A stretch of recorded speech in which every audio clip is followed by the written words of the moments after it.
A clockmaker is one with the clock. When does it all end? Becoming Kronos by Jer Beal on Abby Normal Short Stories. Reggie Witherbottom gripped the wrench and forced the main casing open. Dust puffed into the air, illuminated by a single flickering lamp. He reached inside, his fingers finding a rusted gear that had been jammed for decades. He applied pressure. With a sharp, metallic groan, the gear turned. Outside the workshop window, the horizon bled from a deep twilight blue into a violent, bruised purple. Reggie froze, his hand still on the component, but he dismissed the color shift as a trick of the light. He turned a second gear. Suddenly, the floor beneath his boots lost its substance. Gravity lurched 90 degrees to the left. Reggie slammed into the workbench, his tools scattering across the ceiling-turned wall. He grabbed the edge of the wood, his knuckles white, watching his screwdriver slide upward toward the rafters. The workshop was no longer a room.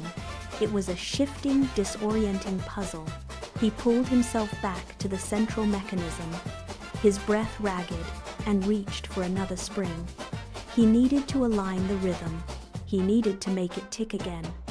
He ignored the vertigo, ignored the purple sky, and tightened the tension coil, unaware that the room was tilting further with every single rotation of his wrist. The rhythm stopped. It did not fade or slow down. It simply ceased, leaving a vacuum of sound that pressed against his eardrums. Reggie held his breath, waiting for the familiar mechanical heartbeat. Nothing. He reached into the casing to find the balance wheel, but his fingers did not meet cold brass. The metal felt warm. It pulsed against his skin, a soft, rhythmic thrumming that matched his own resting heart rate. He pulled his hand back, but the internal gears shifted on their own, locking his fingers into place against the main spring. The clock was not broken. He tried to yank his arm free, but the machine held with a firm, muscular tension. A low vibration rattled his teeth, vibrating through the workbench and deep into his marrow. He saw the brass components expand and contract like lungs. The air in the workshop grew thick, smelling of ozone and wet copper. This was not a tool he was mending. It was a parasite that had been watching him work. His obsession had provided the fuel, and now the machine had finally caught his scent. He looked at his trapped hand, then at the clock, and realized the ticking would never return unless he gave it something else to feed on. Reggie yanked his arm, but the gears fused around his wrist like a metal shackle. His hand moved against his will. It reached for a tension screw, twisted it, then released it. Then the gears reset. He tried to scream, but the sound caught in his throat, muffled by the sudden, deafening rhythm of the machine. His own arm was now a component, jerked back and forth by an invisible, relentless cadence.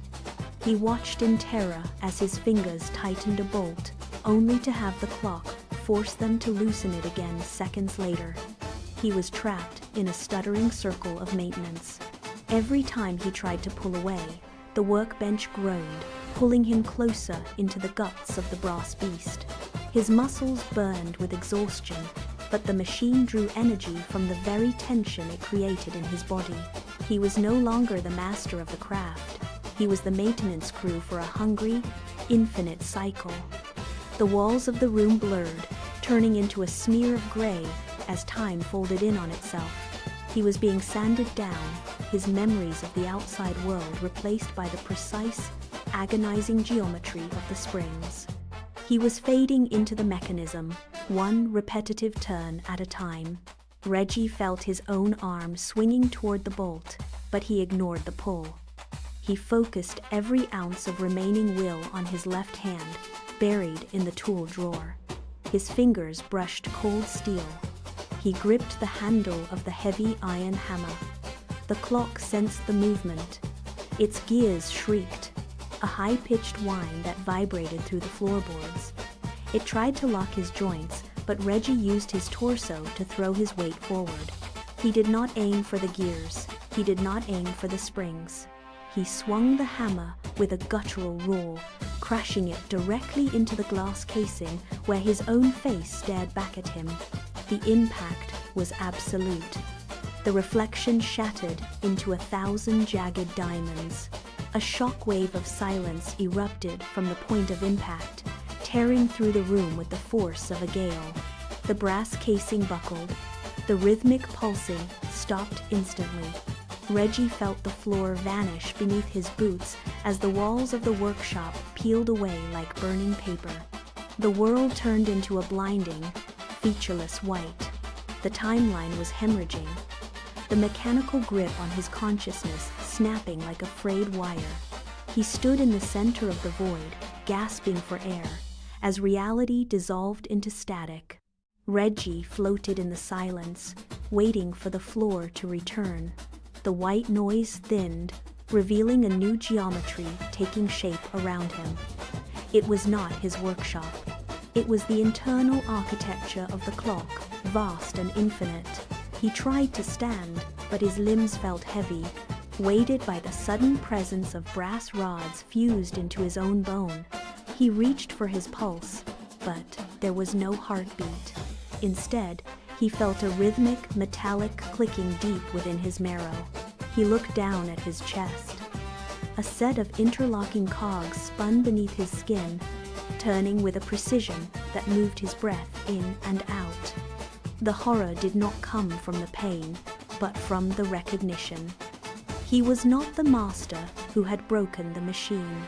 He was the replacement part that had finally been installed.